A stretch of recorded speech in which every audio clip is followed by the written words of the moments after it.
My parents put me up for adoption as a kid because I was a boy. Now, 20 years later, they've contacted me asking for money to fund my sister's education. I'm 25 million, and my story goes back to when I was 6, or rather, since the day I was born. I'm the third and youngest child in my family. We weren't rich, but my parents made decent money to raise 3 kids. We lived in a small town in an ancestral house, which saved us a lot of expenses. My grandparents owned a farm that covered a significant portion of our kitchen needs. My dad was a truck driver and came home every 3 to 4 days, and my mom worked as a waitress. My parents already had 2 daughters when they conceived me.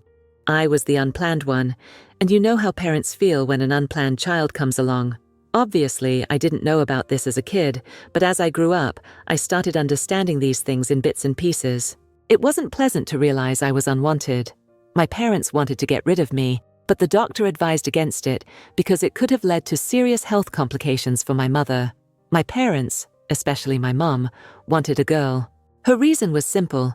She wanted to reuse the discarded clothes from my older siblings so she didn't have to buy new ones for me. My 2 older sisters had a 1-year age gap, so they pretty much wore the same sized clothes interchangeably. It was fun for them. But when I was born a boy, my parents were disappointed. They hated my guts. They dressed me in girls' clothes and even sent me to school in my sister's discarded uniforms. It was so embarrassing for me as a kid. Even though I was very young, I still have blurred memories of being bullied for wearing a girl's uniform and having long hair. If I complained, all I got was a thrashing from my mom. I grew up hearing nothing but abuse and harsh words from my parents, most of which I didn't understand at the time. But when I did, I hated them. My dad was slightly better than my mom, but he was away most of the time and was flaky. On some days, he seemed neutral toward all 3 of us, and on others, he was as evil as my mom, if not worse. I won't say I was a saint as a kid. I started revolting when I realized their bias toward me and my sisters. They always got the best of everything, while I got their leftovers. So, I started acting out. As a kid, I held them responsible for my misery. Yes, I was grounded for my actions, sometimes severely. I had to make my own breakfast and was left without dinner on many occasions. Imagine a 6-year-old going through this. There's one incident I remember vividly, and I think it was the turning point of my life. I don't remember if it was that day or that week, but I was being severely bullied on the playground for dressing like a girl. I came home and found that my mom had bought new clothes for my sisters for the holidays. In a fit of anger, I took a pair of scissors and cut them into confetti. I know it was wicked, and I'm not proud of what I did, but it came from a place of pain, not evil.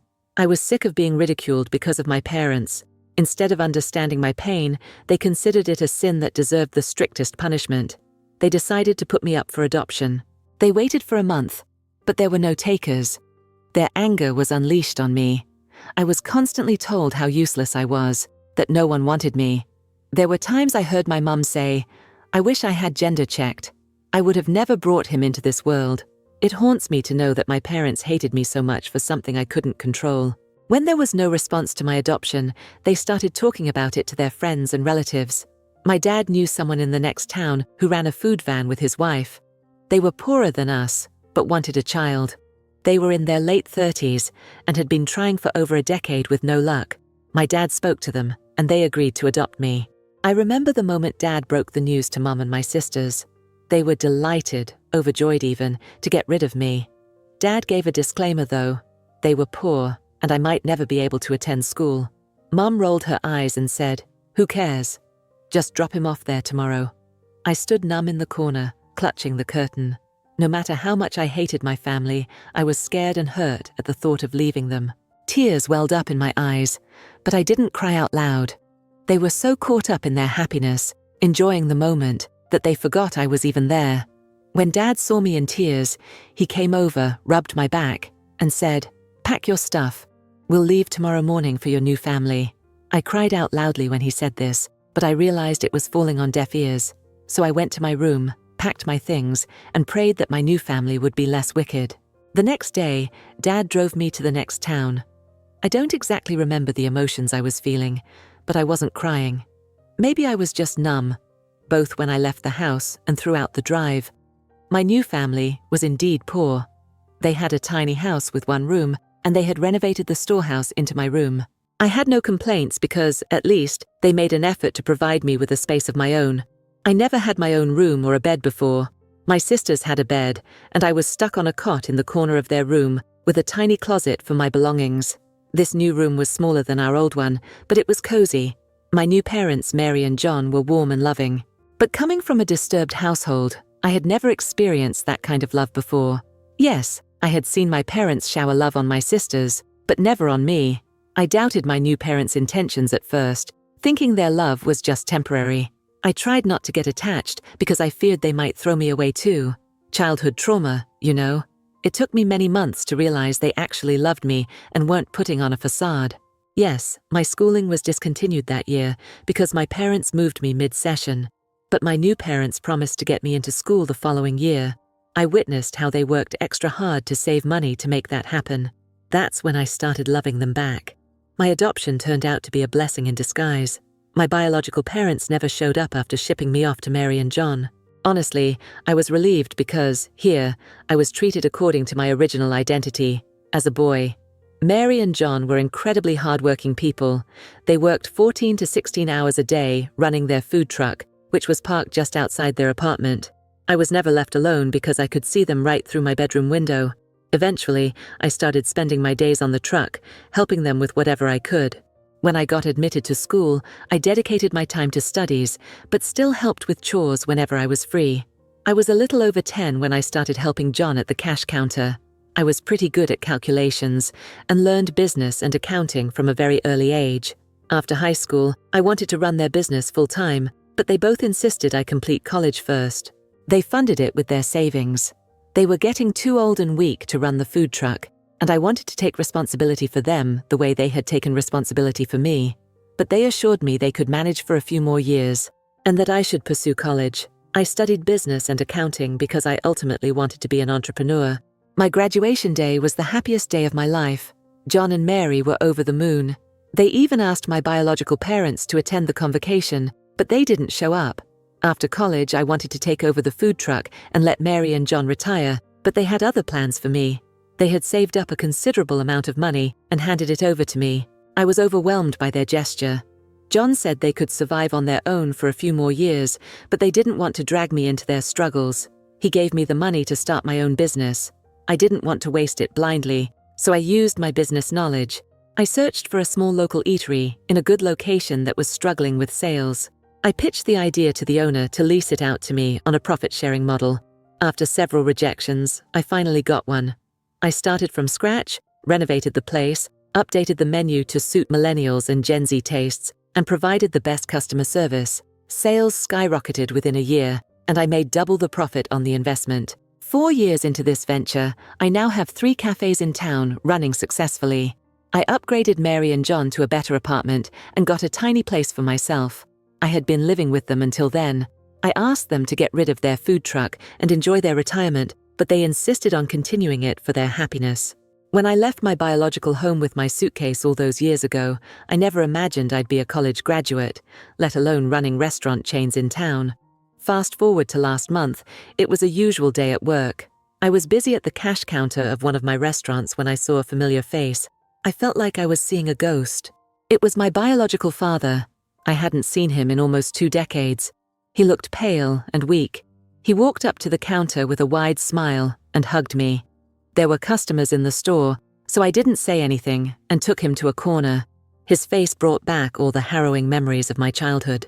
I wouldn't have been able to write such details about my past if they hadn't reappeared in my life. He said he was so happy and proud to see me successful. I didn't know what to say.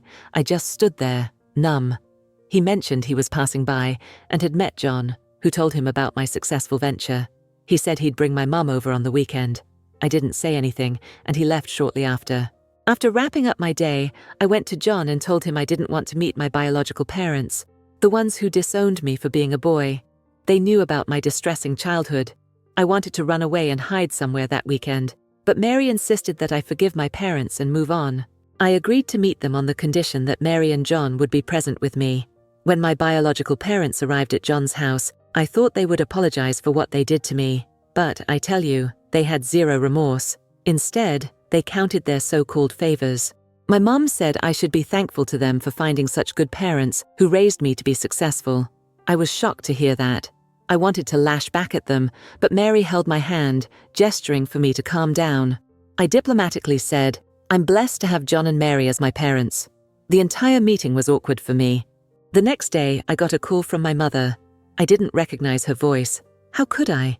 It was the first time she had called me in 20 years. It wasn't a friendly call, it was a demand for money. She said Dad had lost his regular job and had been working on a contractual basis for years.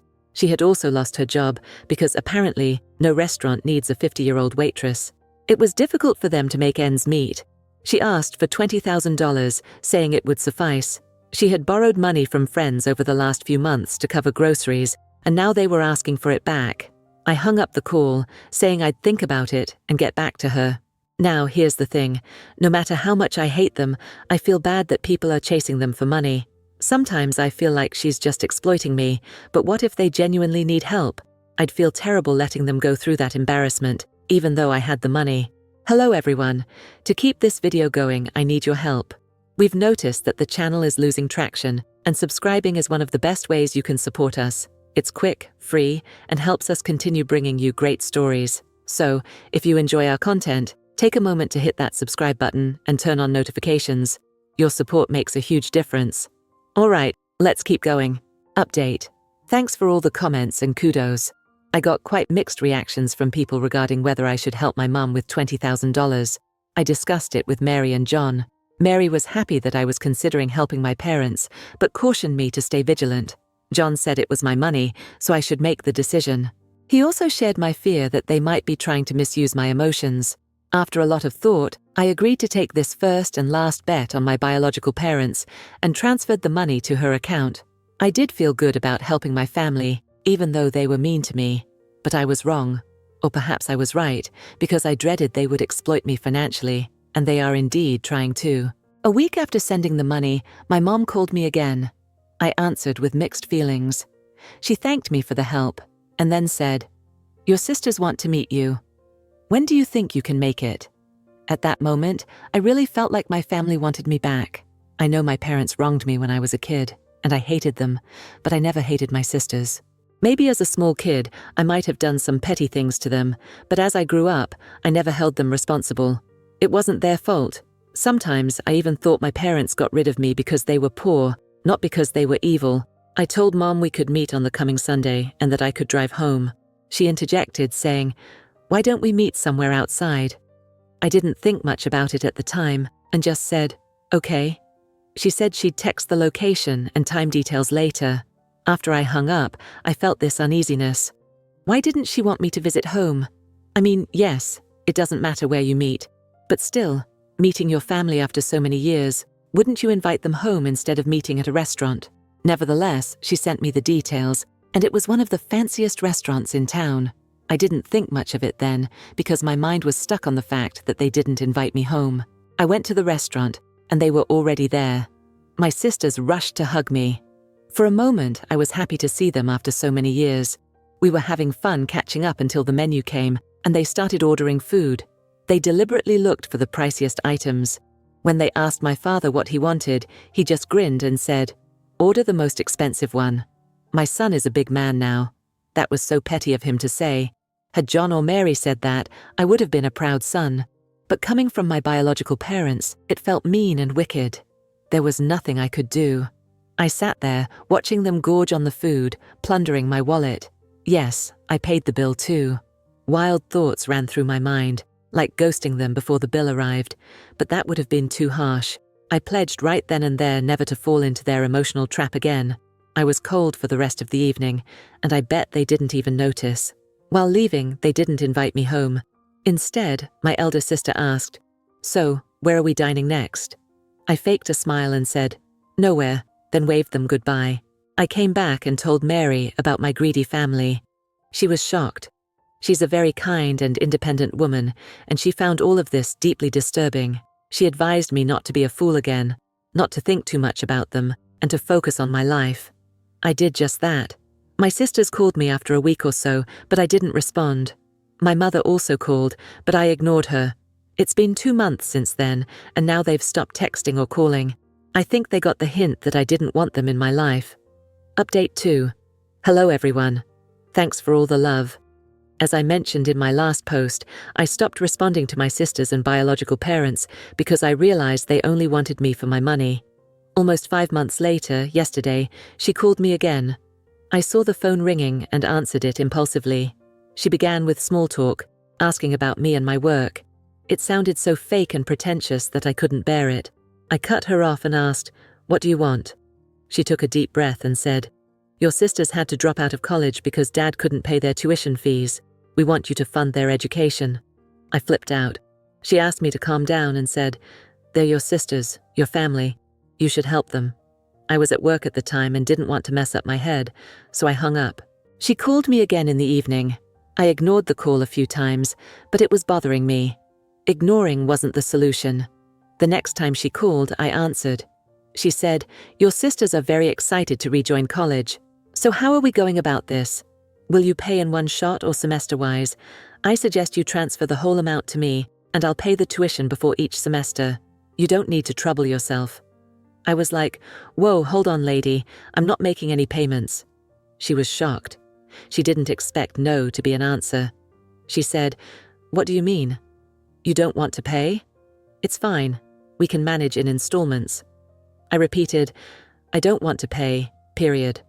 My elder sister's education is not my responsibility, especially when my parents abandoned me and never checked up on me. Even now, you're only talking to me because you want my money." She was boiling with anger and lost her mind at my words. She said, "Don't you forget that we birthed you. Whatever you are is because of us. Your dad found a good guardian for you. And now, when it's your time to repay us, you can't shy away from your responsibilities. Your sisters and your parents are your responsibilities, and you have to take care of all of us." I had a lot to say, but it was falling on deaf, narcissistic ears. So I just said, "Well, yes, I do owe a lot to my parents. That is, John and Mary. They deserve all the credit for my success. As for you guys, I don't know who you are. None of my documents have your name, nor do I have any photographs with you folks. So I don't think I know you at all." She started hurling abuses at me, but I said, "Wrong number, lady," and hung up. Now, call me selfish, cruel, or whatever. I'm not going to shower my hard-earned money on my so-called family. They were never my family. They got rid of me when I was just 6. And yes, I got comments in my last updates about why I called John and Mary by their names and not Mum and Dad. Actually, I do call them Mum and Dad, not immediately after coming to them, but when they got me into school, worked hard to provide for my needs, and loved me, I got attached to them and started calling them Mom and Dad. For the sake of narrating things here, I referred to them by their names. John and Mary are my actual Mum and Dad. As for my biological parents, I don't call them anything. They don't exist for me now. On to the next story. Story 2. Found out my wife cheated on me with a guy she met at a convention, so I exposed both of them. My wife and I got married about 5 years ago. The two of us hit it off super well, and we always loved doing nerdy things together. She and I were both gamers. We loved anime and sharing our love of nerd culture with each other. She meant the world to me, and I always thought things were good. We fell in love really fast, about 3 years before we got married. In fact, I met her at a convention, and I thought we were a match made in heaven. We started off talking about our love for Legend of Zelda, and even discussing the latest One Piece chapter. Some people look for the one. They're player 2, they're everything. For me, that was her. We got married a little fast and had this really nerdy wedding where we even encouraged people to dress up. However, we didn't get a chance to go to conventions often due to our jobs and how expensive they were. But I wanted to make our 5-year anniversary special. I didn't make a lot of money, but I made enough to take care of her. I surprised her for her birthday with tickets to one of the biggest comic cons out there, one that people dreamed of going to. She was ecstatic, and I was so excited to go. Now, I never did well with women. In fact, I could never really pick up when they actually liked me until after the fact. Even with my wife, it took me 3 long conversations on Discord to realize she had the hots for me and wanted to get to know me better. When we went to the convention, things were great. A girl dressed as slave Princess Leia kept gushing over my stormtrooper costume that I put together at the last minute.